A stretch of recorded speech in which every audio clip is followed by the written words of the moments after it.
Hi, can you guys hear me? Okay, awesome. Let me see if I can get Taylor on as well.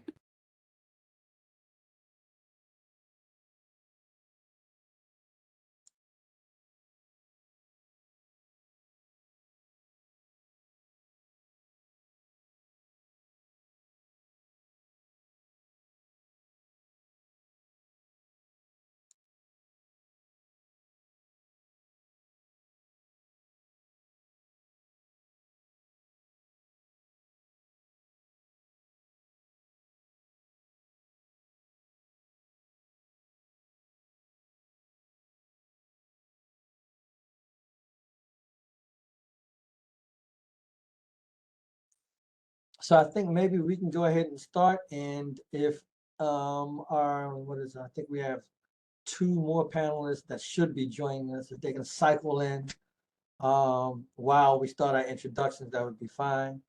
But just out of respect for everybody's time, we can go ahead and get this thing started. Catherine, you good with that? All right, cool. So you can go ahead and take the lead.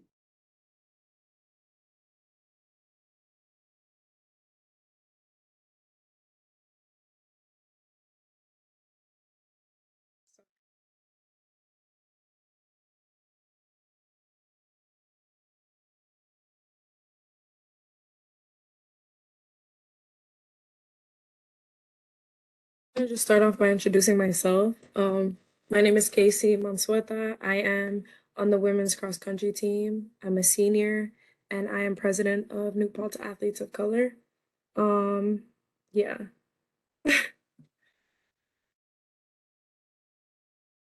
Good stuff. And my name is Professor Anthony Dandridge. I am a professor in the second oldest Black Studies department on the planet, established right here at where? SUNY New Paltz. I also have a variety of different roles that I maintain here on campus, one of which is the co-director of the Black Lives Matter at School at New Paltz Collective. And we are co-sponsoring this event and looking forward to a fabulous event. At the generally with our Black Lives Matter school events, we generally do a land acknowledgement.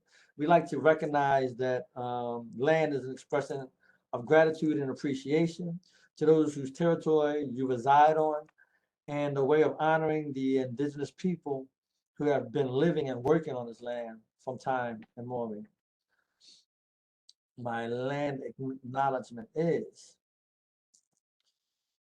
in accordance with the spirit of Sankofa, that African Adinkra symbol of a bird with its head turned backwards to return and or go back and fetch it.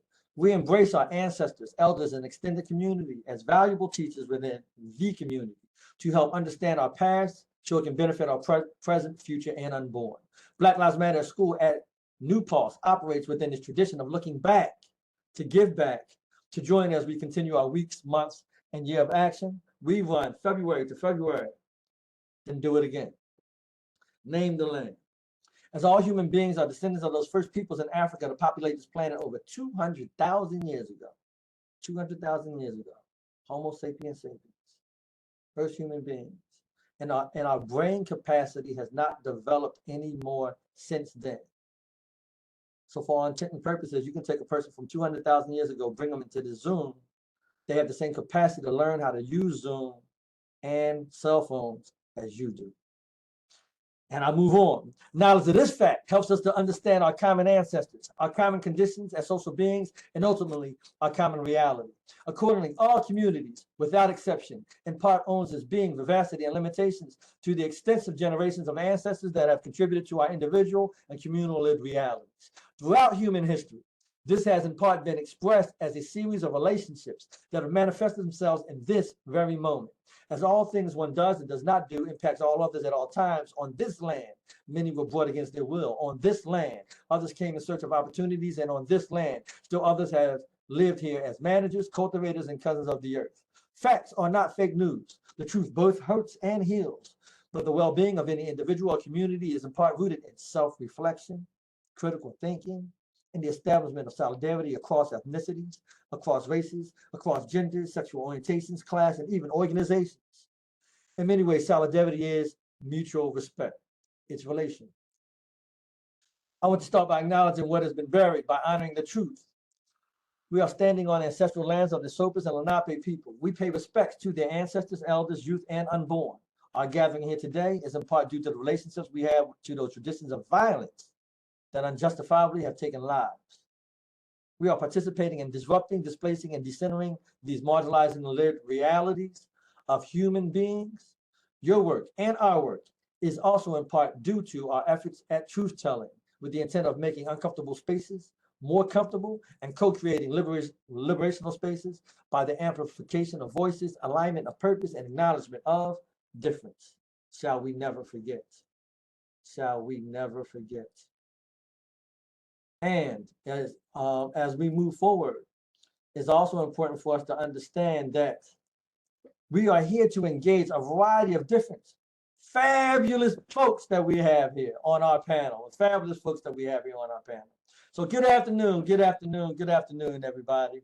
We have a group of knowledgeable and passionate student panelists who will be sharing their experiences and perspectives on this important topic as it relates to race and racism in sports. Racism is a pervasive issue in society, and sports is not immune. Our goal today is to shed light on the ways in which racism has impacted sports at New Paltz, college sports, and sports in general, to examine the ways in which it is perpetuated, and to explore potential solutions to create a more equitable and inclusive environment for all athletes. We hope that this discussion will be informative, insightful, and thought-provoking. So let's get started, and I'll turn it on over to Casey. I'm just gonna ask the panelists to just introduce yourselves. Just tell everyone your name. If you would like to share your pronoun. If you're still here at New Paltz, your year, your major, the sport you participated in, and if you have a position in NPAC as well, please share that. Anyone can start. Okay, I don't mind starting. All right. Well, hello everybody. My name is Philesha Teape. I used to play on the women's basketball team, graduated 2020. Oh, when I was in NPAC, it wasn't officially NPAC yet. Like it was just a thought process that I had with the old athletic director and along with other fellow student athletes. So I'm happy to see how far it's come because it was just an idea amongst a few of us. Oh, I see. Yeah. So, yeah. Anything else I'm missing? But yeah, pronouns she, her, hers. What's going on, everyone? I'm Jonathan Tola. Pronouns he, him, his. I am an alum now, crazy. Graduated 2022. Was part of the men's soccer team and one of the founders of Impact. What's up?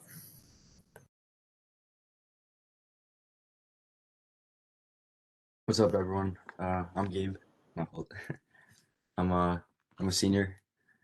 I'm part of the men's soccer team, and I've been a part of Impact since the start, I guess, since we were able to create this. And it's nice to be a part of this panel. So, what's up, everyone? Thank you. Hello, everybody. My name is Lucas Seyoum, and I'm a junior. I'm on the men's basketball team, and I'm also the head of diversity here at NPAC right now. Hi, everyone. I'm Taylor. I was on the women's basketball team. I graduated 2019. I was an accounting major. I was not in this club, but I was in a lot of other, clubs on campus. So it's cool to see that, this has been created, a new space for, students of color that are athletes. I think that it's a beautiful thing. So I'm happy to be here, happy to see all of you guys and some familiar faces. So. Hi, my name is Jazmyne. I'm a sophomore. I'm on the women's cross country team, and I joined NPAC this year because my teammate Casey introduced me to it. And my pronouns are she, her, hers.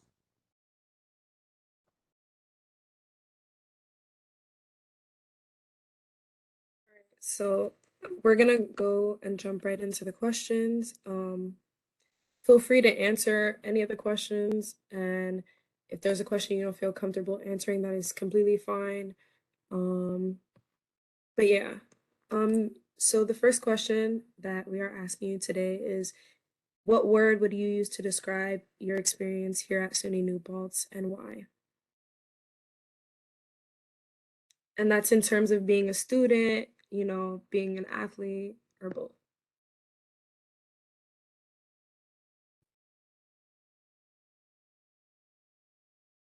Okay, I don't mind going again.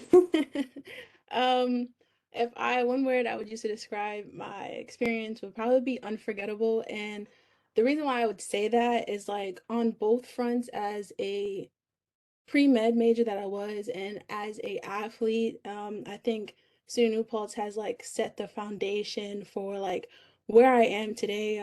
And credit to like my coaching staff and my teammates for making me the tough, dedicated individual that I am. So yeah, they like broke me down and showed me how to build myself back up. And Taylor's laughing because she's one of the people that broke me down. Yeah, the women's basketball team was rough, but like I honestly I wouldn't be here. I wouldn't be going through the things I'm going through and knowing how to navigate it as a woman of color without them. So that's why I say it's unforgettable, because to this day I look back and I tell people about my experience at New Paltz and as an athlete and like how those experiences shaped me. So yeah, that's why I would explain it as unforgettable.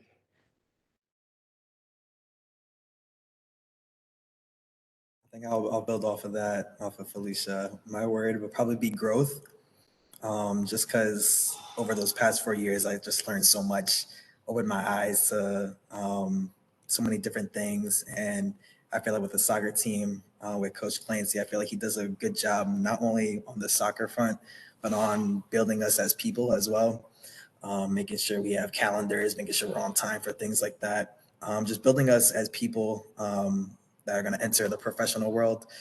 And so on all fronts, I feel like I grew so much over those past 4 years that kind of prepared me for life after. So that's why I think I would use growth.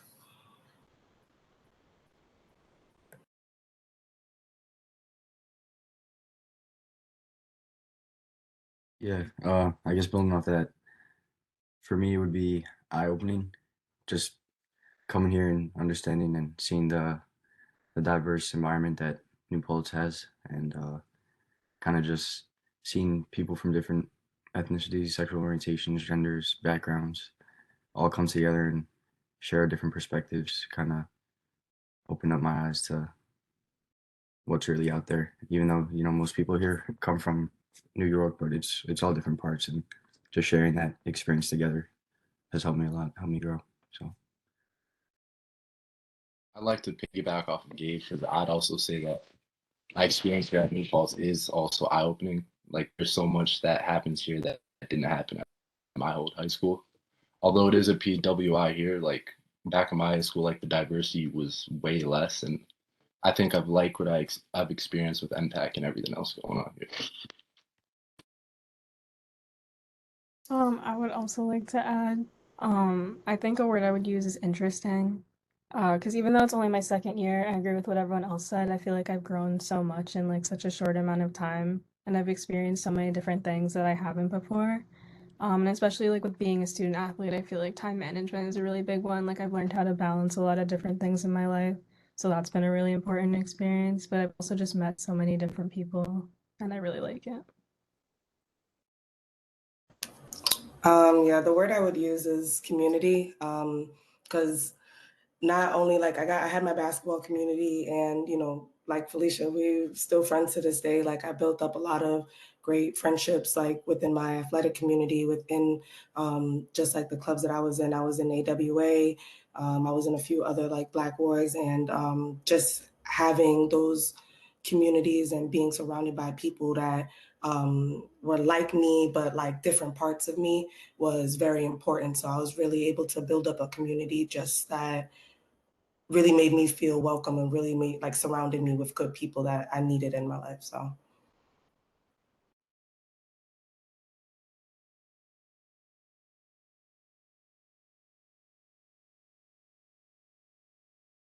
Okay, fabulous, fabulous. Nice introductions.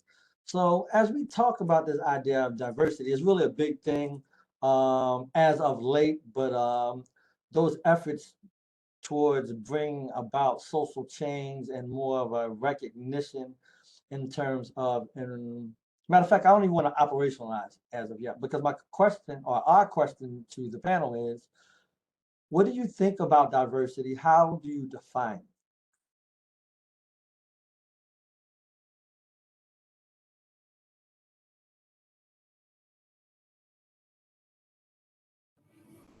I think I might define diversity as the representation of different social groups. And that would include where people are from, um, like where they live, where their ethnicity is from, sexual orientation, um, socioeconomic status, all those things I would include in that. So that's what I would define as diversity. And what was the second part of that question? I forget. Really, how do you define it and what are your thoughts on it, right? So is there anything that you would like to add around the issue of diversity, right? As we start to move forward, we're going to tease some of this stuff out. Okay, for sure. So yeah, that's how I would define diversity. And I think diversity is a very important thing to have, just to include all perspectives on certain topics, because having different perspectives on this, having different perspectives on towards the same goal is just going to help you reach that, the best way to solve that issue or the best way to come to an agreement better. So with including everyone's thoughts and processes, everyone's different different background and things like that, it's just going to help towards the best goal, I would say. Yeah, I want to agree with Jonathan. I feel like with diversity, you get like, somebody might think of things, oh, this is one solution to come to, and somebody else comes up with a completely different solution that you wouldn't have thought of because they have a different life experience and background. So having that diversity of thought just from, like you said, like the different, your class, your race, your everything, like that intersectionality is what's going to make you come to, a better conclusion together rather than, oh, this is my way of doing it, I'm gonna keep doing it that way. Like you get minds together, you can come up with a better way that's gonna be even better result than you've seen in the past. Yeah, I would just like to add on to that in making because I know people try to strive to make environments diverse, but also making them welcoming too. Because I've been in situations where it was diverse. Yeah, there was different colors of faces all over, but like, was it welcoming? Was the people in charge of it? Um, was the people in charge of it making it a community where you're open to sharing your ideas and how your perspectives are, because sometimes you can be somewhere that may seem diverse but then everybody has the same mindset and you don't really feel welcome to interject your own. So I think it's up to the people that try to create these environments to also not only make them diverse but make them welcoming so that you can continue the diversity that you're trying to establish.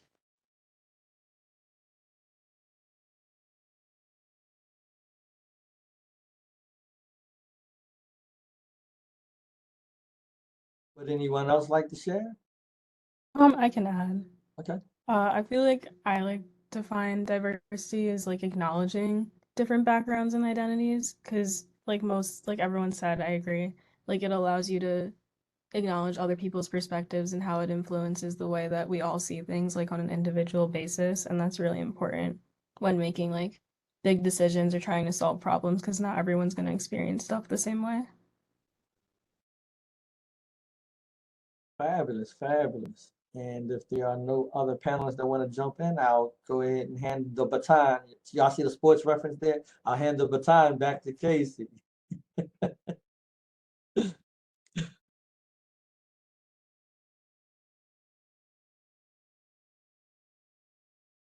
We don't hear anything.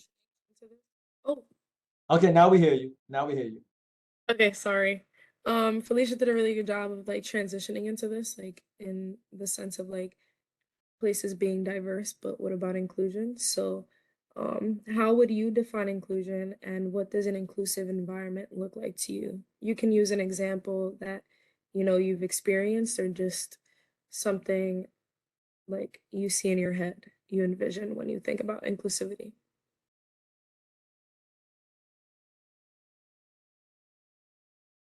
Yeah, I guess inclusivity to me is just giving an equal opportunity and equal access to resources to people who are more prone to being marginalized against. So, which usually happens to be the minority, whether that's race or a physical or mental disability, just including those that are more prone to not being given the same opportunity just based off something that's not in their control.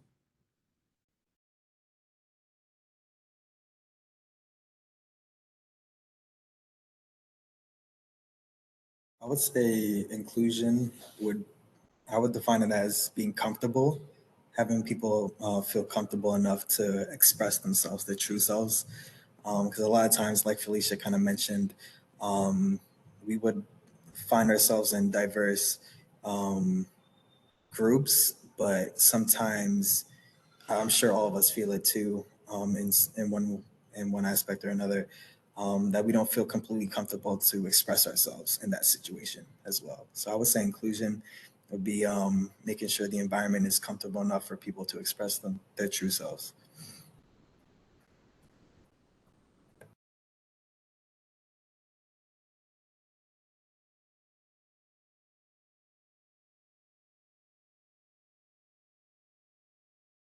All right. Silence is a real thing, so I'm gonna jump in there and break that up a little bit. All right, great stuff. Thank y'all so much.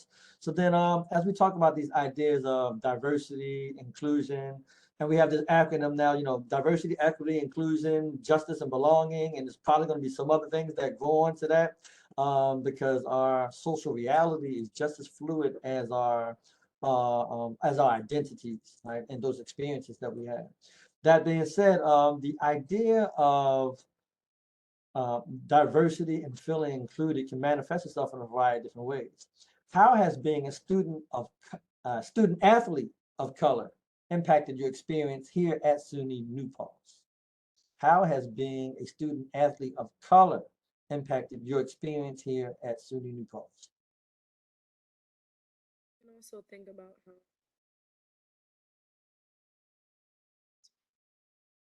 So what happens is anytime you turn your microphone on, it takes about 7 seconds before we can hear you. Can you hear me now? Mhm. Okay, sorry. But I was just saying you can also think about how it has impacted, your life after graduating for like the alum.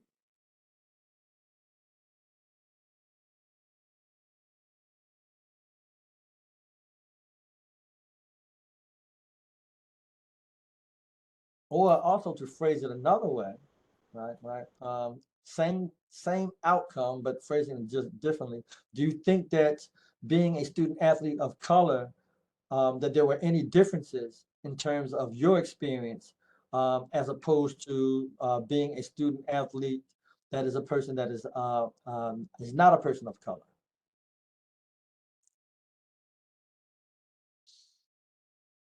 Um, I would say like cuz I grew up in like Queens in the city and like my high school and every school I went to it was all black. Every team I went to was all black. So don't get me wrong, like I feel like definitely the women's basketball team was one of the most diverse teams that I've seen at New Paltz. So I think like I had a little bit of like comfort in that, but I would say that it was still like a little bit of differences in that um recognizing like where I was, the body that I'm in certain situations, and recognizing like how to carry myself because I just like if I go out with like my white teammates, I still have to recognize that I am not white. So you still have to carry yourself and recognize that certain things that I would do is not necessarily okay or will be seen quicker and vice versa like my other counterparts. So like that's something I had to I recognized as well. So But yeah, that's the only thing I can think of right now. But like maybe if some more ideas start flowing, I could start like thinking of more situations. But yeah.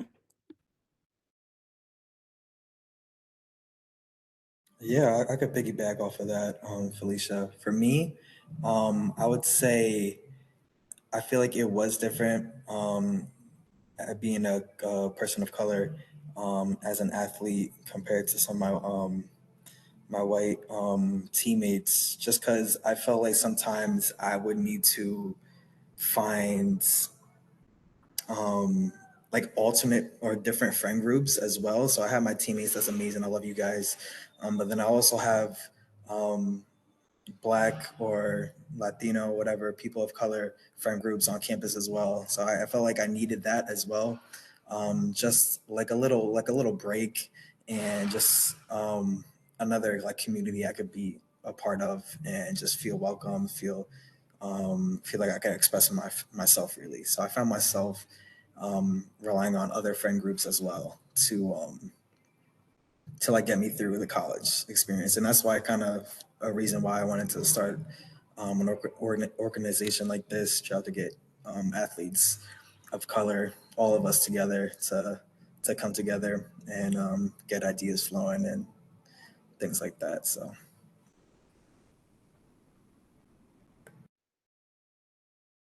Yeah, I can speak to how having teammates that were people of color on my team made my experience better. Like when I came into New Paltz, I believe that it was like 50-50. Our team was like half like Black women and Latina, or just, it was people of color, and then half white.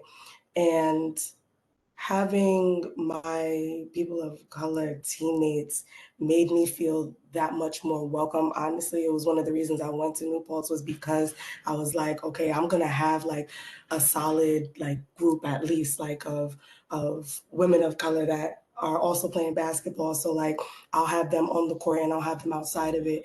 And having them around, I think, gave me a very different experience, because I was able to go to them when I felt away, or like, we would all look at each other like, you saw that? Like, we were all on the same page about things, just because we had each other.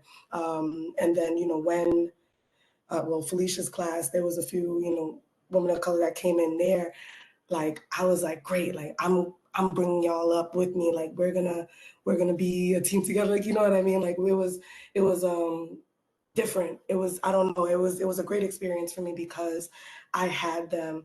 And I think if I didn't, I would have had a very different experience than I did. Yeah, I can't imagine how my experience would have went. I feel like I would have really lost a good amount of myself, because I feel like sometimes in white spaces I have to diminish myself in order to be in that space. But having them, I was like, I can be myself, and I don't have to hide nothing. Like, I could talk about like what songs I like no what not, like I wouldn't feel like the other with them. So I felt so good that I had those girls around me. I just think it makes a big difference having that support system, having that group, as opposed to not. Yeah.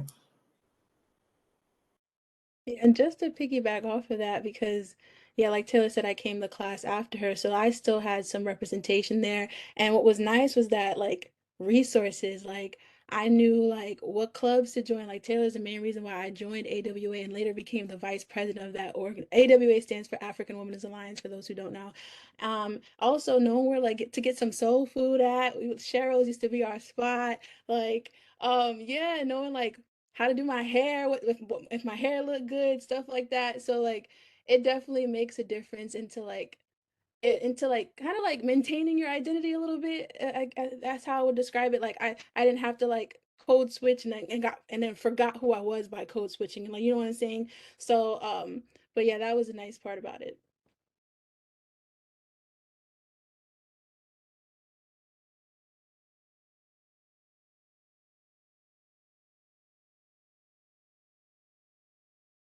Yeah, I guess kind of to touch on what Felicia said earlier, just knowing uh the stereotypes and labels that come with being a person of color.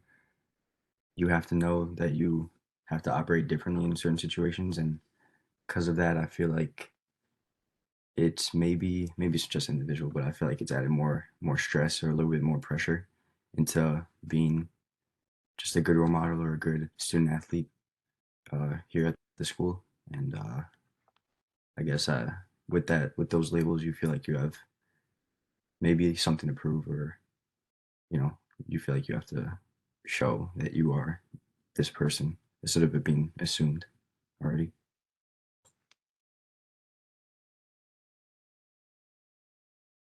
I can add, like coming to New Paltz, it's a more diverse environment than where I grew up, and the team is a little bit more diverse than my team at home. And I can say that like it makes it feel like less isolating having other teammates of color, like you have people to lean on and like you know they have similar experiences to you, and especially joining NPAC also. Like his I found like a sense of community in it, which is really nice and it's something that I've enjoyed like having. I also had the same experience as Jazmyne. The school that I'm at now is way more diverse than the one I was at in the past. But one thing that I can tell you guys from my experience being one or two of the only black people on my high school team is that everything you do like sticks out. Like you make one mistake, everyone hears about it and it blows up. So you just have to be a good example at all times. Yeah, 1000%. I'd like to add kind of what Lucas was saying and kind of what Gabe was saying, similar. Um, a lot of times when you find yourself as a person of color, you're almost like a representation, like almost like a billboard child for like that community. So like whenever you make a mistake or whenever like your actions are like highlighted and they're almost like representing your whole community. You know what I mean? So I think a lot of us are aware of that, and it does put a lot of pressure um, on us sometimes and in different situations. So we got to be extra careful about things we do, things we say, and things like that. So I for sure feel you guys when you mentioned that. I would just like to add one more thing about like the athletes part of the athlete aspect of being a student athlete and being a black woman at that and being in STEM as a black woman and as an athlete. I've been told by unfortunately by advisors that one, because I was an athlete, I didn't think I would make it through my coursework and stuff like that. And also like being one of probably like a handful of other black people within like my STEM classes also made that like really difficult too, like because I didn't see other people doing what I'm doing, a basketball player, a pre-med, or a engineering major, computer science. Like I didn't see that at all. So it's like I having to like one represent for myself, represent for my team, and making sure that I did it. Like I'm going to do it. I'm going to get out, and I'm going to get out with this degree, knowing that I'm an athlete, I'm a woman of color, and all of that that comes with it. So it was definitely hard because I didn't really have too much support in like the academic aspect, a lot of times being alone. But yeah, I just want to add that little tidbit about student athletes within like the academic field. Um,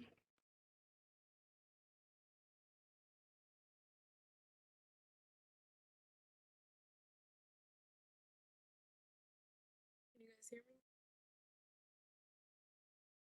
Can you hear me now? Okay.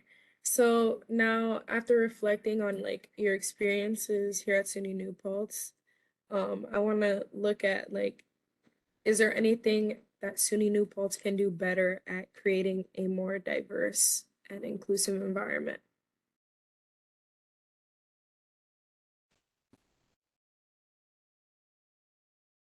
This was actually a topic that I feel like I had with I don't know was it impact or not like when in the beginning stages of it like talking about our recruiting as like our recruiting for the teams. I feel like I know a lot of athletes are from like Long Island or upstate and everything like that, and I feel like we tend to like recruit people that are in those areas, and those areas are predominantly white. Like Long Island is like there's a lot of parts of Long Island that's majority white, and I feel like one way we can diversify our athletic department is going to tournaments that are like inner city. Like the only reason why my coach found me was because I was doing a PSAL tournament in Queens and I did another PSAL tournament in Manhattan in the Bronx. And like I feel like I wish a lot more of our coaches went into areas like that because there is talent there. There is people willing to go to D3 schools there. And I just feel like we need to take more of initiatives. And I feel like us as athletes too, we can like knowing like where we came from. If we know know another minority athlete, like try to like press them up a little bit, like, hey, like check this person out. You know what I'm saying? Like that's how we make that community. That's how we make that network. So yeah, like going into more inner city areas and giving kids like me a chance that were in the city that probably wouldn't have gotten a chance to go to a school like this anyway. So yeah.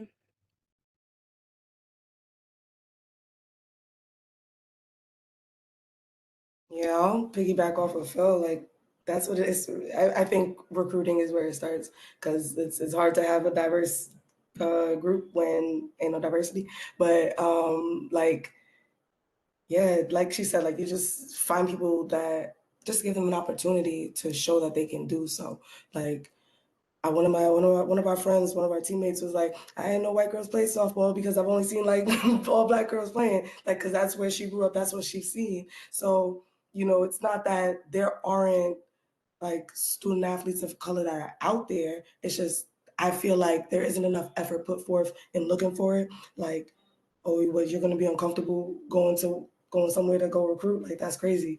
Like you can be missing out on like great students, great opportunities just from like I don't know what your reason is. Like, what, you're uncomfortable? We're uncomfortable. Like like get used to it. Like but put yourself out there and give us an opportunity, give those students an opportunity because that you'll never know. Like you can be giving them an opportunity of a lifetime, and I think that New Paltz does have like good resources, enough resources, but I think like not enough resources. But I think that we could do more, but it's hard to do that if we don't have the students in the first place.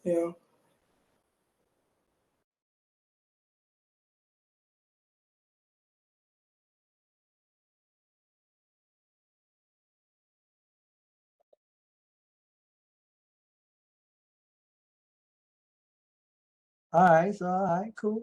I'm gonna jump into this space. So that question right there was about is there anything that SUNY New Paltz can do to create a better, diverse, and inclusive environment? I just want to add some context. Just yesterday, no, today's Sunday, so on Friday, I attended a multicultural education conference here on campus, right? 28th annual, right here at SUNY New Paltz. I actually did a presentation, and in my workshop, one of my partners had asked, and so these are community people, teachers, and we had a lot of high school students there too, right? Great mix, fully packed, standing room only, right? And we had workshops and different things like that. So in my workshop it was me and I had two partners, and one of my partners had asked the crowd to reflect on an idea, right, and get in pairs of two. So I'm sitting in the back, just waiting for my turn to get up there and do my thing. But directly in front of me are three white women. Remember, this is the multicultural education conference. Three white women. Let's get in pairs of two.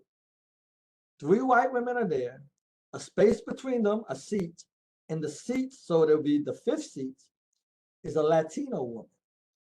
They asked everybody to get into groups of two. The white woman closest to the Latino woman turned her back towards the Latino woman. She knew the other two folks. Just I try to ask much. They were like her friend. They probably all three came together. You were asked to get into groups of two. This is a multicultural education conference. The three people started talking amongst themselves. The Latino woman sat there. I'm sitting 3 feet away from her. I'm right there, right by. I'm watching this. The Latino woman looks at them.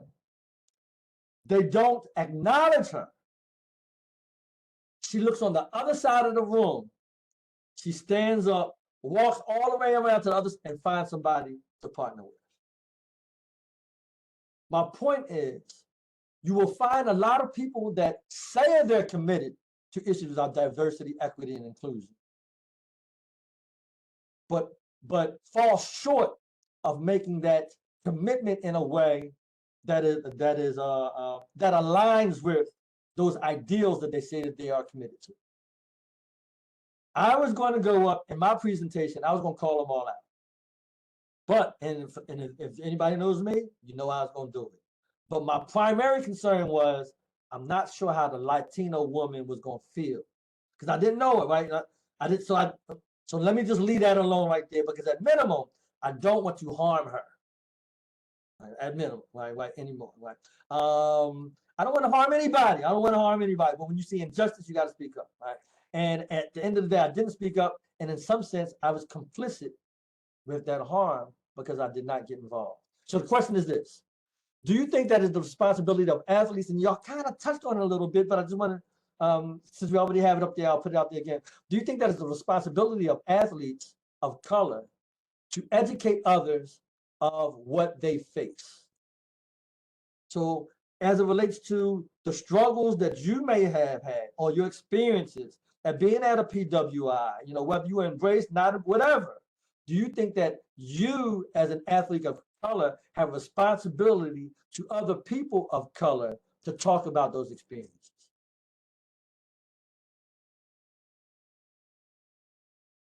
I would say to that that's kind of a tough question, because I do feel like it's a little bit of a two-way street. You have to like educate a little bit in order, because sometimes people just don't know. But then I also understand that it's taxing. I feel like you want somebody to take the effort to like learn first and then come to you. You kind of want that. And I respect it a lot more if I recognize like a non-white individual trying to educate themselves first and then coming to me for verification. Because that shows commitment. That shows that you respect me enough to do your own research and try to figure out ways that you can be more accommodating, you can be more respectful. But I also understand that that's not always the case.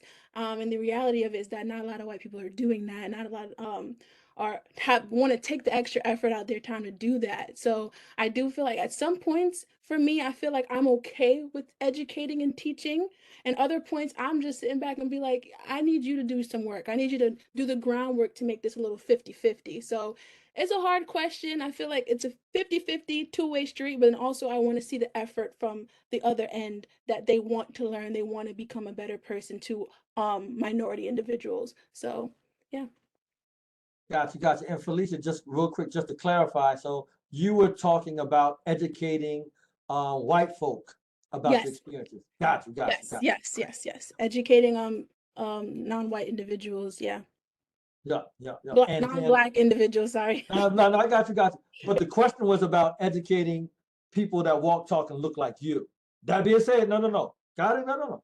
Great stuff. Great. If you wanted to add on to that, you can go ahead.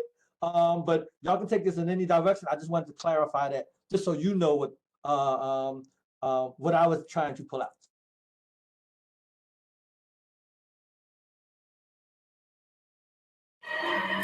So in terms of educating other people of color about our experience, I think that would probably be helpful. Like if Gabe was in the class after me. So if I came up to Gabe when he first came in and kind of just sat down with him and just let him know, yo, make sure you watch out for this, blah, blah, blah.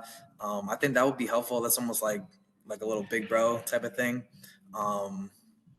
Just to let him know my experience, things he should look out for and to be aware of type of thing. So I think that could definitely be helpful for other people of color, just to know our experiences and to help better navigate this space, because a lot of times it's new for us. It was new for me, definitely coming into college. So I definitely think that would be helpful.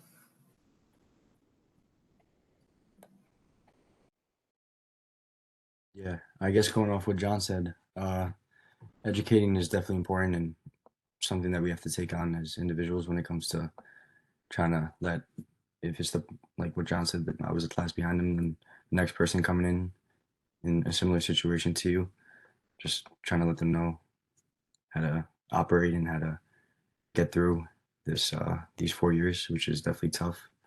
But on top of that, I feel like if you have the time, even becoming like a mentor to that person on your team or another team, just even here in this organization, NPAC, because a lot of people are given the information, but taking that and like using it successfully is like a different story.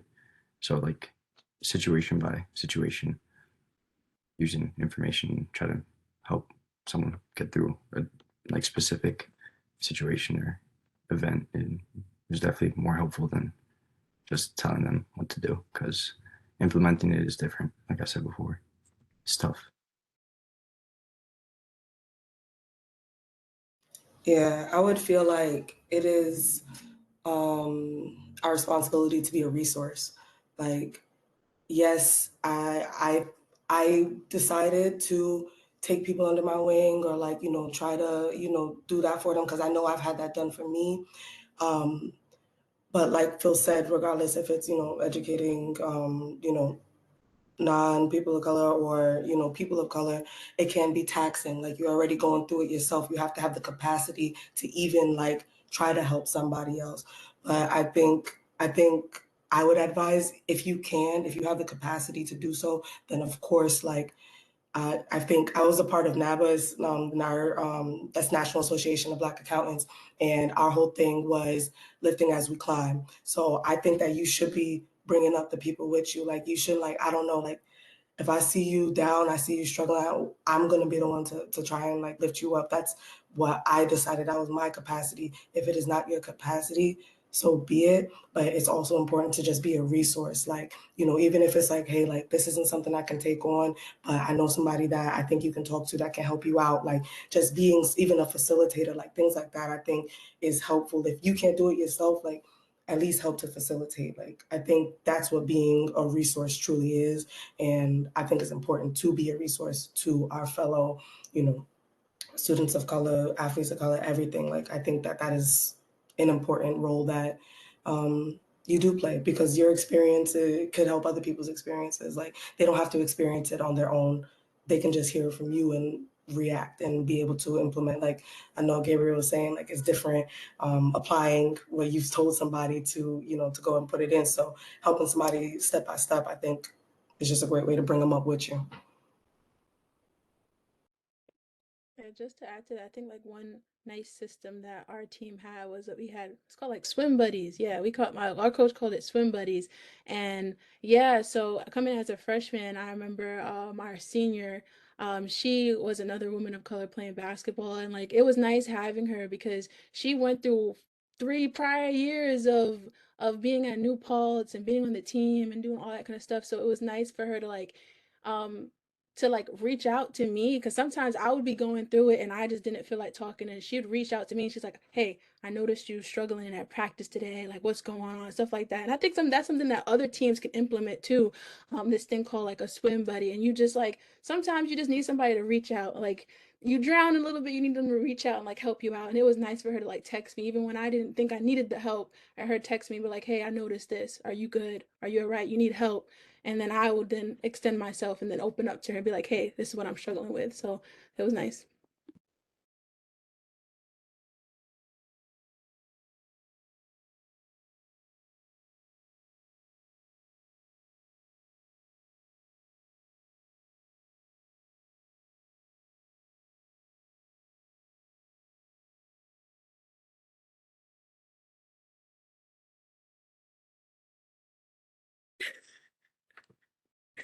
All right. Um, I'm really enjoying hearing you guys talk. Like, it's really amazing. Like, I love it. I want to jump to um a different, like, um what impact do you think that racism has on sports?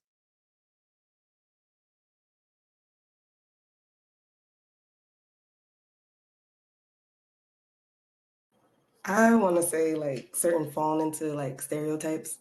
Um, I've been called sassy. I don't like that. Like, you know, I'm like, that's me. Like, I'm not like clapping back at you. I'm not saying anything crazy to you. That's how I talk.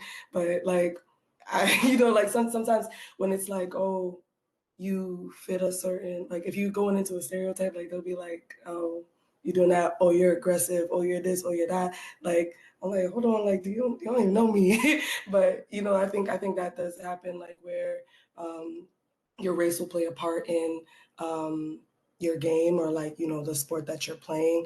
And it could be from the opposite team. At least personally, I didn't feel it from my own, well, cap. I felt it from one of my teammates. But as far as feeling it from, you feel it more from, like, you can feel it from other teams, or like you can feel it from, like, just like exterior sort of things, that it's like, like, I didn't even say nothing and you have all this thought about me. I didn't even do anything, like, because you're already putting me into a box that I didn't ask to be in. So that's how I can feel how race can play into, you know, your sport.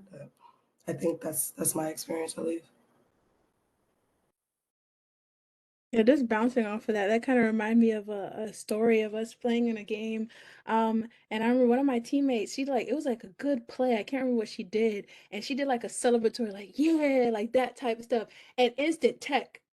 Everybody on our bench knows that she's like one of those passionate type players. Like, yeah, like we're like the way our team is, we're like, especially like the women of color, our team, we real aggressive. And it's not necessarily like attack. It's just how we excited about like ourselves, our own play, and it was no like anger towards the other team or anything like that. And she got an instant tech, and then like I could have sworn like a couple plays down, the other team did the same thing. She was a white girl, and nothing happened. So we lost 2 points because of her just being celebratory of something that she did, but you just saw a black body doing something that was aggressive and thought it was tech.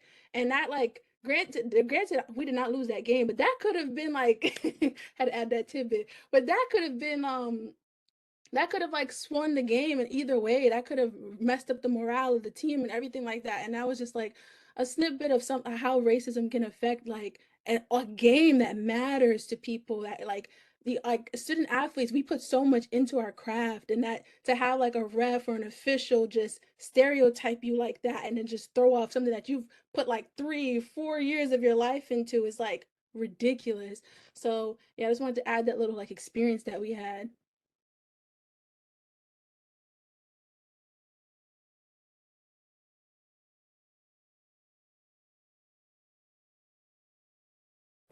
No, for sure. I think I'm gonna take this a little different way. I think sports has a unique opportunity to highlight issues that we've been having in terms of like racism and things like that, to kind of put it in the forefront of people, because everyone likes sports, right? Everyone enjoys sports. Everyone likes watching games on Sunday with a little drink, whatever. Um, but a lot of times when athletes of color kind of bring up issues of racism through their platform as athletes, um, there's a unique opportunity there to put it in the front of people's faces so that they can't ignore it.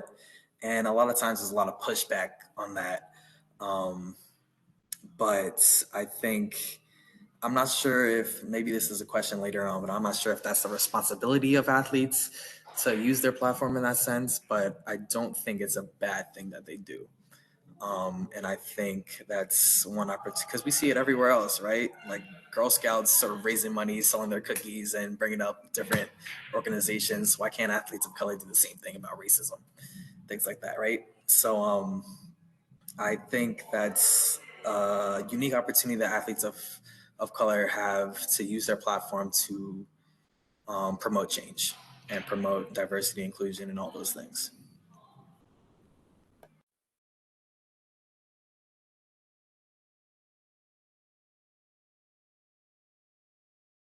All right, so I'm gonna jump in here real quick. I see Raven jumped in to join us. Thanks for coming through, Raven. Thank you. I appreciate you so much. So could you just introduce yourself? Tell us what year you're in, what sports you play, and your personal pronouns. Hi, everyone. My name is Raven. I graduated in 2019. I played for SUNY New Paltz women's soccer team. My pronouns are she and her. And I think I answered it all. Yep, I believe you did as well. So I'm going to toss this question your way. Sorry to put you on the spot. Sorry to put you on the spot, right?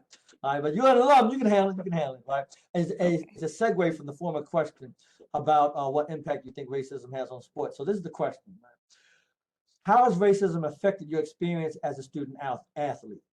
So for instance, someone might say that it's been a major factor in their experience as a student athlete because they may have faced discrimination from both teammates and opponents, and it had a significant impact on their mental health and overall enjoyment of sports, right? Once there's a slice of individuals who feel that way. How would you like to respond to that question? Again, how has racism affected your experience as a student athlete? I mean, for me personally, I was the only Black person on my soccer team, so I had a very interesting experience.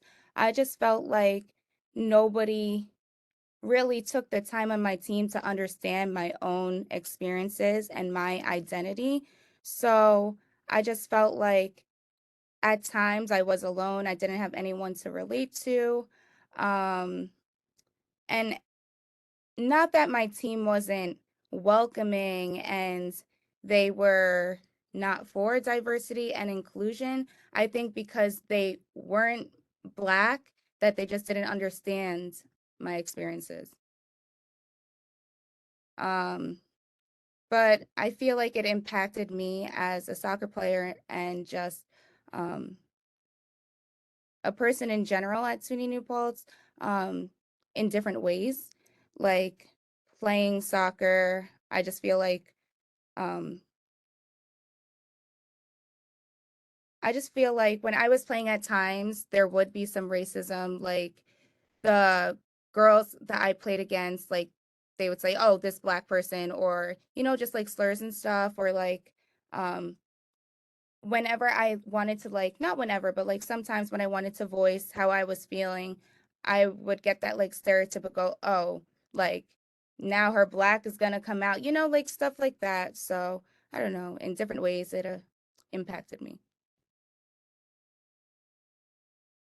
Thank you so much for sharing. Really appreciate that. And remember, if it's your experience, it is deeply meaningful. Right. So do not want to minimize anything that anybody's experienced and what they would like to share.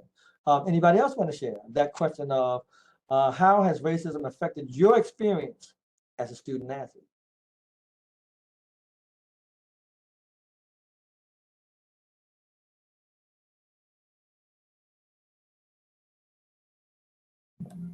Yeah, I could build off what Raven was saying. I think especially with soccer, I feel like especially when you're going on to like higher level soccer, in terms of like collegiate soccer or club soccer even. Um, a lot of times, and this is something that Sebastian, one of our other alumni, talks about a lot, how soccer is a sport of pay to play. So a lot of times you see, as you get to those higher divisions, you have to pay to get to play in those teams. It's kind of expensive a lot of times. So often you see it's a lot more white players playing in those leagues on those higher levels, and that kind of translates to the college game as well. And so a lot of times you do find yourself alienated a little bit, a little isolated um, on teams. Luckily for me, um, I was I was on a team that was pretty diverse in club, um, and the only reason I was there because my family was fortunate enough to be able to pay all that stuff. You know what I mean? So that's again goes back to what Philesha was saying, how recruiting influences too. Um, but I think racism. I mean, I've gotten sometimes like refs come talk to me. Oh, you got a loud mouth, things like that. When I'm here, just like fighting for my call or whatever it is, things like that. And then also connecting what Raven was saying, how some of my teammates just don't really understand what I'm going through a lot of times, and that's not really at their fault. It's just that they're not through it. They don't understand what's going on. But luckily, I got the team was a bit more diverse when I got in, and especially with guys after like Gabe, Papis, and Andreas. Um, so I had people like that to lean on and take under my wing too.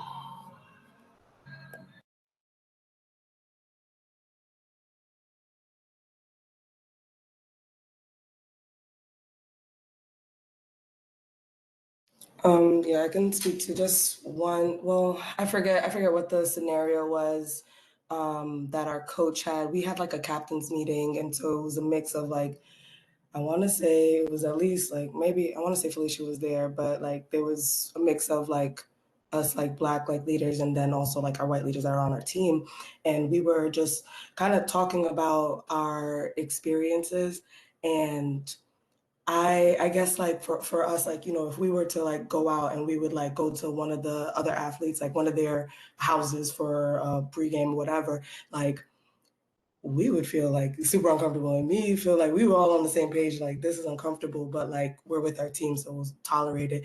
But like they didn't realize how uncomfortable we were in those spaces and how much it affected us, like being in those spaces, like because of course it's not bothering them. They don't see anything happening. They don't peep like, oh, they just said the N-word in that song when y'all should have blanked that out. Like, you know, like they don't notice those things, whereas we, of course, are going to see that.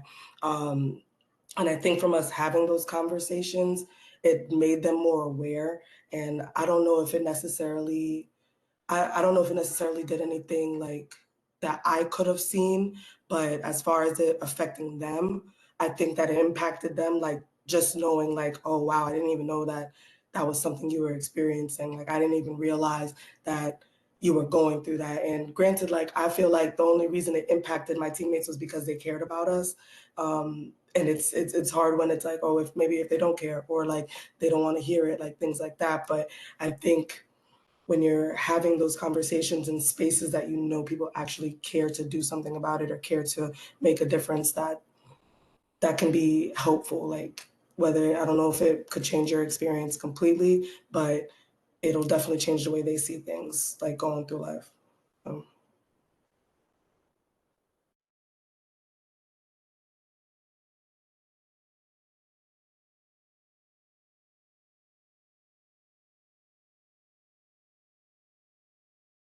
Casey, did you want me to go ahead and continue? I was good. Sorry. Oh, no, go Raven, I go. was just gonna like throw something out there. Like now, like after hearing everybody speak, Mhm. there's like, again, the only Black girl on my team. Like so many of the girls on my team never really had relationships with a Black person, like being their friend. So often I would get, oh my gosh, you're my favorite Black person. And I'm like, wait, hold up, what? And, you know, I would sort of throw it back at them, and you're not my favorite white person because you're not.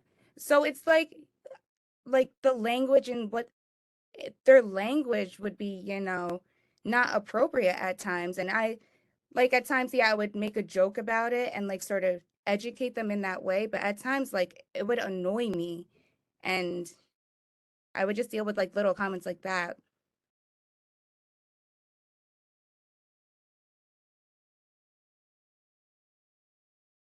And that's highly problematic in a variety of different ways, particularly when we start understanding these statistics that actually show that most white people don't have any Black friends. Most Black people do have some white friends. All right?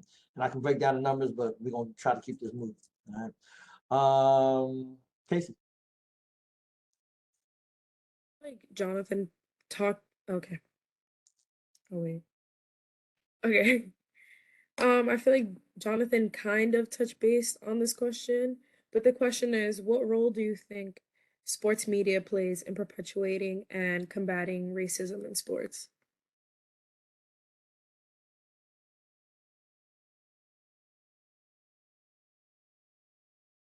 I Can think you repeat the social question for me real quick? Sorry.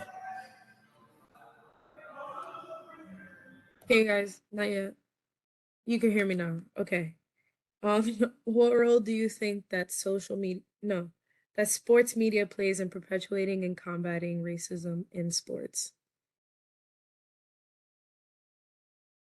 I think social media plays a big role in like creating like that the language that we hear in sports and like how people are described, how people are shown and like showcased on like commercials or Instagram posts, and like the images we see oftentimes create the narratives that we go like highlight. The images we see oftentimes creates the ideas that we have about things, even if we don't necessarily have a connection to it. What we see will then transfer over. So I definitely think like we as athletes, as well as other people that are documenting like our athletic events, should take a role in making sure that that narrative that we want to display is inclusive, is not like using like words that make somebody feel like, for example, like Raven said, like the black girl, like don't write on a caption of the black girl doing this, or isolate that she is black doing this, like, or like her athleticism is associated with her blackness or something like that. Like just making sure that our language doesn't isolate other people or make them feel like ostracized a little bit. So I feel like that's a big thing. But also social media can help combat that. Like that's the other tail part of what you're saying, help combat that. And when other people take initiative to one, call out things that made somebody feel terrible about themselves, and then figure out a way to correct it. And definitely creating images that display diversity in good lights is also a good thing too.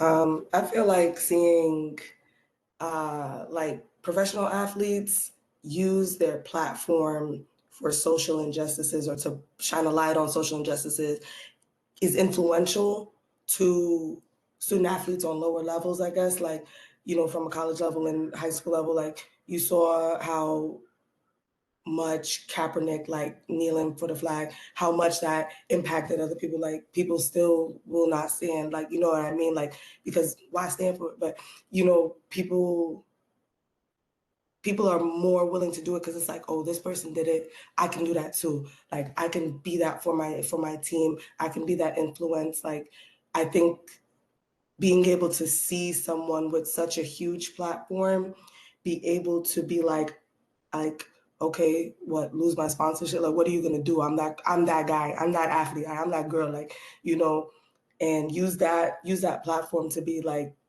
this is wrong. You need to be aware of it, like putting it in people's faces, because you know, like, you know, Jonathan was saying, like everybody loves to watch sports, everybody want to see it, but don't want to see when it's like, oh, an issue that's actually affecting the players that are playing. Like, you know, that doesn't make any sense. So I feel like by athletes going ahead and like making it seen, making it public, like you are not just gonna shut me out. You're gonna see this, what is happening to us, like how we are being affected by it. I think that is very influential to, you know, I think student athletes and just any athletes in general. I think it makes a difference. 1,000%. And I think it's important to realize too that there's a risk in that, kind of like you were mentioning, Taylor, because we're risking our spot on the team. Talking about Colin Kaepernick, I'm not even sure where he's at right now. I don't know if he's even playing football right now. I'm not caught up on the football stuff right now, but yeah, so there's definitely a for real risk there, and the fact that he's willing to make that risk for change is makes his stance all that more meaningful, and because that's his way of life, that's why how he feeds his family, he feeds himself, you know. So just realizing that as well is so important.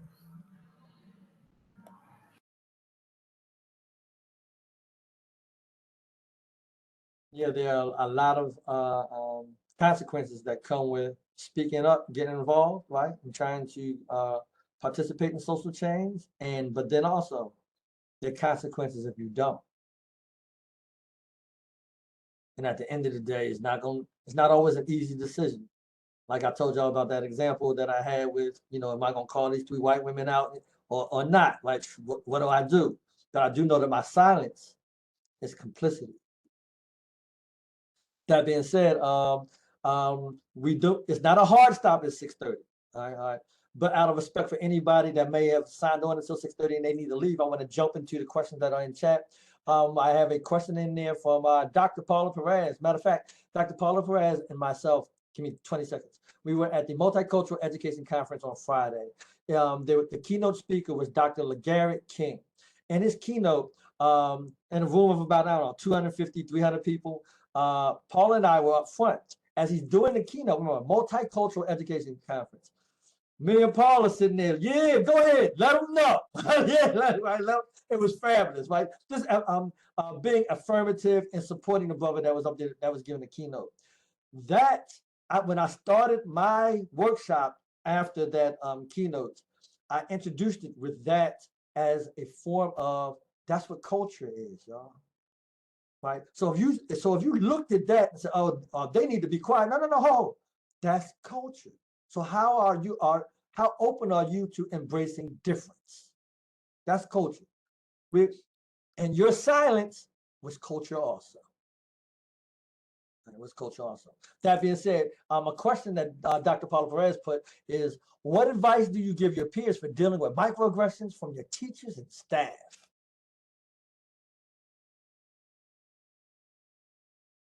Y'all kind of touched around it a little bit.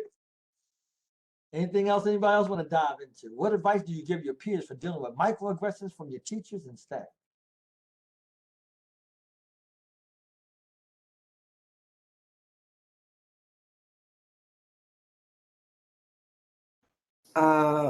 That's tough because once you bring up like, oh, like, you know, that was micro, or like just saying like, I don't like the way he said that about me or whatever, they're like, oh, I ain't saying, like, you know, they can gaslight you into, oh, that didn't really happen. But I think that it is important to say those things and let it be known, because even though like maybe they'll gaslight you, maybe they'll be like, oh, they ain't say anything, but I bet it won't happen again.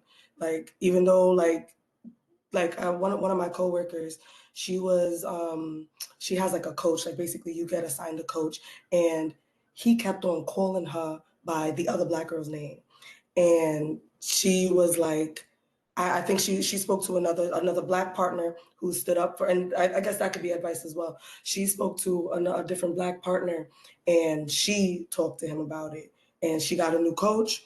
He ain't mixed them up again. So I think, for one, having resources in high places, and that's also like that lifting as you climb, like being a resource for people like that can help, like people that are, you know, in need, like people that like don't like may not have the platform or have like the stance to stand on their own. Like you can go ahead and help them, but yeah, like it's important. I think those things should be called out. I know how hard it is to call it out, especially yourself. Like you can like lose stuff, or like you know, it's a risky thing. Like, you know, well, I could lose my job if I tell them like, yo, this is affecting me, what you're saying to me that is racist. I don't like those microaggressions that you're saying to me. Like you can lose your job off of that, but like it's you got to make a decision for yourself, whether it's like, okay, I can tolerate this and move on, like, but knowing you're going to diminish yourself, or say something about it. And I mean, that space probably isn't for you in the first place. Like you can find a better space to be in.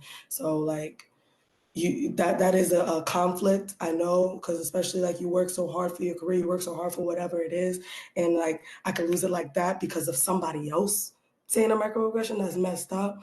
But it's, what are you going to allow for yourself? How much of yourself are you going to be willing to lose? Like, what can you tolerate?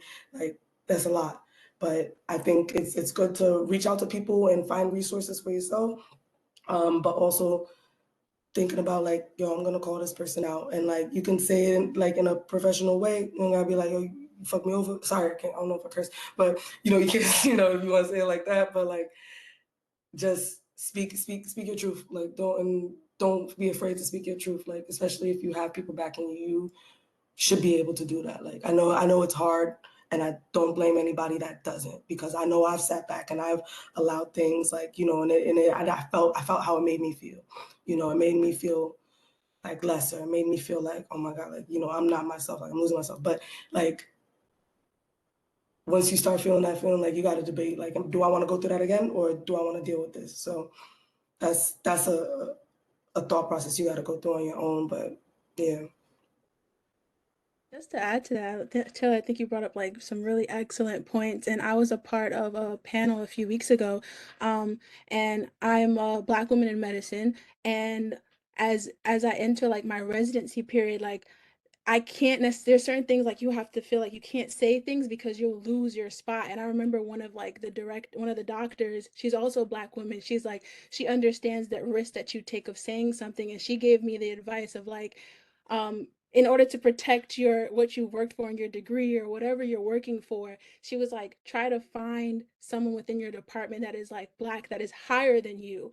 And she said, speak to them because they have more security, and if you don't feel comfortable speaking for yourself, they have more security and can speak for you. And I really like admire that, because like as I go into like the next phase of my education and my career, and when I reach spaces where I feel like I won't be able to say anything, knowing that I can look for someone that's aim for someone that's in a higher position or like in a more secure position and be like, hey, I experienced this, I'm not in a position right now where I feel like I can talk about it because I have so much to lose, and see if they can connect with you and they can do the talking for you. And I think that was a really good advice that she gave me, and I'll probably use in the future. So hopefully that helps anybody, help somebody as well. And then I'm just going to piggyback off of what both Taylor and Philesha said. I'm also in a field where there's like no Black people at all, speech language pathology. And I've ran into so many situations where I felt like people were being racist or prejudiced. And there's times when I know if I say something, it's just going to rattle things up and it's not going to end too well. So I try and address things one-on-one to whoever said whatever, but I'll also document everything. Document, because these days, thank God for Black Lives Matter movement. I don't care what anybody says. Now all these organizations and everything need us. They need us. So now I have a running list of any situation I got. And then if anything continues, I'm gonna walk over to my supervisor and be like, A, B, and C, this is why you don't have Black people. This is why you do not have people of color because of these reasons. So just have a track record of everything too.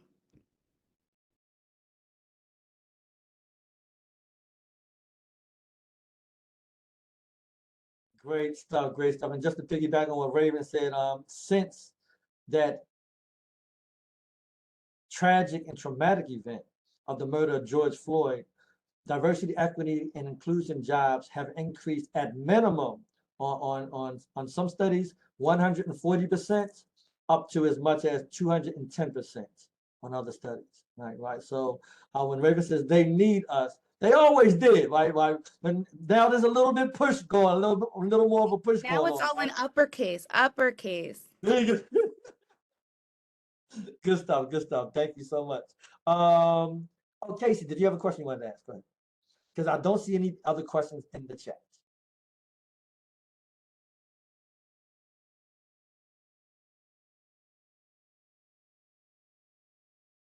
Can you? Okay. Wow. Can you hear me? Okay. I just want to finish off with one last question. If there was one thing you can change about your experience here at SUNY New Paltz, what would it be?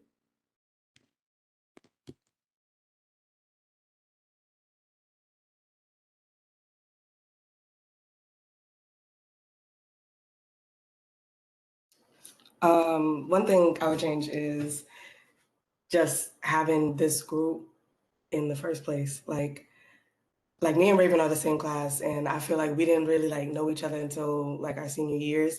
And like you're, sharing your experiences, and I'm like, yo, I didn't even know that you was going through that, and I'm here, and I could have been there. Like, you know what I mean? Like I had a support system, and we could have had a support system. So I think having more of that community, like I didn't really know too many people outside of like just my basketball team. So I feel like that could have made a difference. Just like not in just Raven. I'm not just going to speak for her, but like just in anybody that needed a support system and didn't have one. Like I wish I had took the initiative to have done this, or like tried to create something like this earlier. Because like people needed it, we needed it. So that's probably my only regret.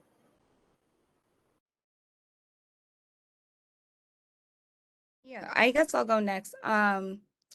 Like Taylor was saying, like create more relationships. Like my experience coming into SUNY New Paltz, I came from a predominantly white school. So then when I went to SUNY New Paltz, I did the tour and everything. Oh my gosh, diversity. Yes, all of that. Then I go to the team and I'm like, oh my gosh, I got to do this all over again. All these white people. But it's like, it was part of my world. Like I was used to it, but I wish I didn't fall back into the same thing that I did in high school, where it's like, okay, this is my team and I'm just going to make the most of it. I wish I was able to join more clubs at the start of my college journey. Like when I went to the few meetings of the African American Alliance, I'm sorry if I'm butchering the name, club, Like, I was so happy. I went and I texted my mom and I was like, oh my gosh, these girls are so cool and everything. Like, finally, some Black sisters. But then, like, I just felt like it was so late in the game. Everybody had their relationships and everything with one another. So, yeah, I just wish I joined more clubs my first year so I could have those relationships and bonds and just being able to relate to more people. Yeah, I agree with Raven, and that's one thing I think I luckily did early on. I had like a club called AC Squared. I kind of talk about it a lot, but I love those guys over there. And those AC Squared kind of gave me the opportunity to um, have people outside of my team to go to, a little community, and that was a community within STEM with people of color.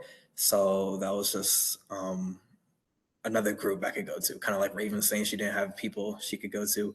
Luckily, I had AC Squared, and then I also just reached out to other people. So I tell the younger guys all the time, don't be afraid to reach out to other people, not just athletes, and create friend groups there too. Because a lot of times I feel like athletes kind of just stick with themselves, and that's another reason why we kind of started Impact to kind of help bridge that gap a little bit. So that's one thing that helped me, and one thing I tell these guys to definitely bridge out, talk to other students, not just athletes, to create those communities.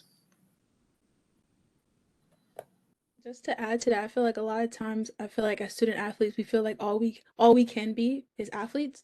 And I've definitely heard that from a few people, like I have so much work, I have practice and everything, but like I would recommend making the time to go and explore other interests other than your sport. Like it's worth it. Don't like stretch yourself thin or whatever, but I definitely think it's worth it to create other communities outside of your sport because it matters a whole lot in shaping your overall experience. So that would just be like my advice to give out. Yeah.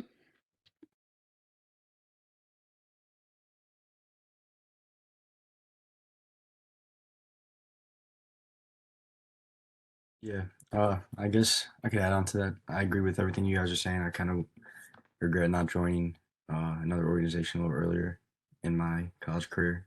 And I feel like one thing we all could be conscious of is just when you do branch out into that other group, it's like easy for certain clubs of like a certain race or color, or like, you know, branching out to that side of your people. It's easy to like isolate yourselves and kind of not like in a sense be a hypocrite to your own word, like we're trying to promote inclusion, and then you could get stuck within that organization and kind of not branch out. So just like doing activities and events that include NPAC and other maybe like more white predominant clubs, and just having that diversity, have a mix of both communities and trying to get to understand each other a little better. Because having that support system is great, but now coming together and trying to create a different sort of community would, I feel, help us all out as well. Can I also say something too that just came to my mind? So, like, in terms of diversity and then adding more Black people to different events, not just on the field, not just in class, but in social events. Sorry, I was late to the party, so I don't know if you talked about this, but like, I was talking to my boyfriend about this. Like, there would be times, like, I'm gonna put everybody on blast. There would be times that men's soccer would have these parties and everything, or like these social gatherings, right? Or like you have to invite somebody to get to the party, all right? As one of the very few Black people on the men's team, to make things more diverse, invite diverse people. Like there was so many times that happened, and I'm just like looking around like, are you serious? You're really not gonna invite the only Black girl on the soccer team? So just like in moments like that, like look at each other, like let's make it more diverse. Like you go to all these parties, you go to like whatever events, whatever, like invite your brothers and sisters, make things more diverse, like make SUNY New Paltz more people of color.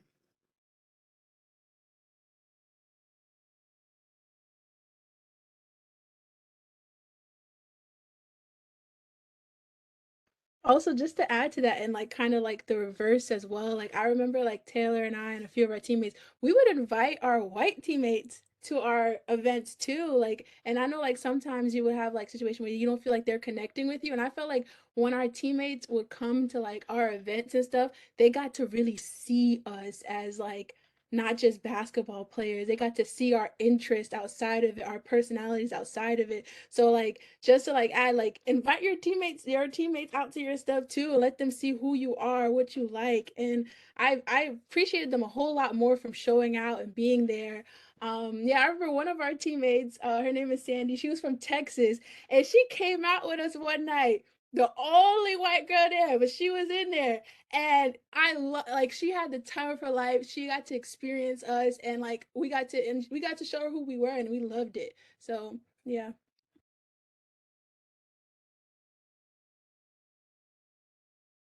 And a lot of times, people say with respect to this dynamic of marginalization, Black folk and people of color don't have the luxury not to know white folk, but white folk have the privilege not to know Black folk or people of color. And that being said, I'm not sure if anybody else wanted to add anything as we wrap this up. Anybody else want to add anything?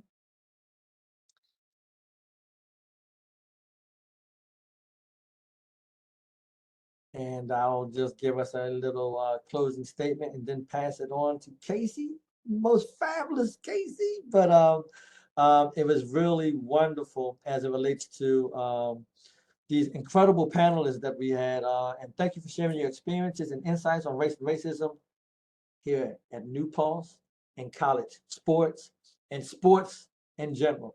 I think this evening's discussion has highlighted the pervasive issue of racism in a variety of different spaces, particularly in sports, and the importance of creating more equitable and inclusive environment for all athletes.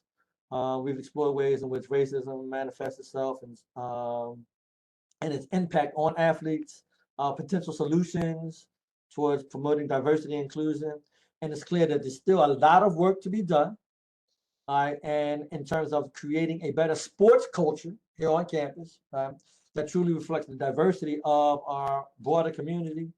But by continuing to have conversations like this, that Casey, all right, Casey was the brain for this thing. I got that Casey, right? In addition to, remember, Casey doesn't exist in a vacuum, but Casey was the center that helped to galvanize all of the parties that have contributed to this as it relates to the New Paltz Athletes of Color organization, partnering with the Black Lives Matter at School Collective, and partnering with the student, what is it, SAC? I'm sorry, I'm messing their name up. SAAC, all right, SAAC, all right, and don't be mad at me for messing up the acronym. I know it's SAAC, all right, my apologies, all right. But yeah, this was a fabulous event. And we need to have more conversations like this, working towards tangible solutions that we can create a more equitable and inclusive future for all athletes. So thank y'all so much. I appreciate everybody, all of your contributions, but also I appreciate how y'all walk through the world, how y'all will carry on New Paltz, right? Because we are New Paltz, all right? We are New Paltz. New Paltz is named. And thank you for coming back. And also for those individuals that are here, as we are committed to, we're only in this space because we're committed to making it better. So thank you so much for our panelists that have joined us today. And I'll pass off to Casey. Hear me? We got you now. Okay. I just want to say thank you to our panelists. I really, really, really, really, really appreciate you guys. We wouldn't have been able to do the panel without you guys. And I appreciate you guys sharing your experience here at New Paltz and just giving a lot of input. Like, it was honestly, like, this was like way better than I was expecting. Like, it was really, really good, and I really loved it and enjoyed it. I want to give a shout out to everyone at NPAC and like people who also helped contribute to the questions. My VP Cassidy, and also my friend Belle, who also helped me prepare for this. And yeah, I truly appreciate you guys, and thank you guys for coming out. Oh, and a shout out to Madison. She is in SAC. But yeah, I truly appreciate you guys. And can I just get a picture of everyone? I'm gonna take it on my phone. All right. Okay, 1, 2. All right. Thank you so much. I hope you guys have a good night. Have a great night, everyone. It's great to see familiar faces. Have a good night, guys. Bye, everybody. Peace, peace. This was fabulous.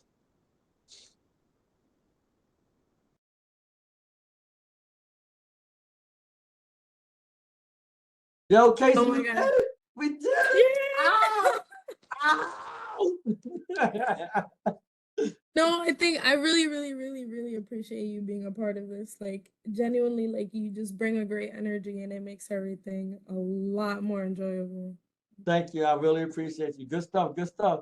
And I think, like you said, it exceeded everybody's expectations. Right? Right. I knew it was going to be good, but I mean, I felt good the whole way through it. Right. So it was wonderful. It was wonderful. And just looking forward to the next time that we can do something like this or something different, whatever. All right.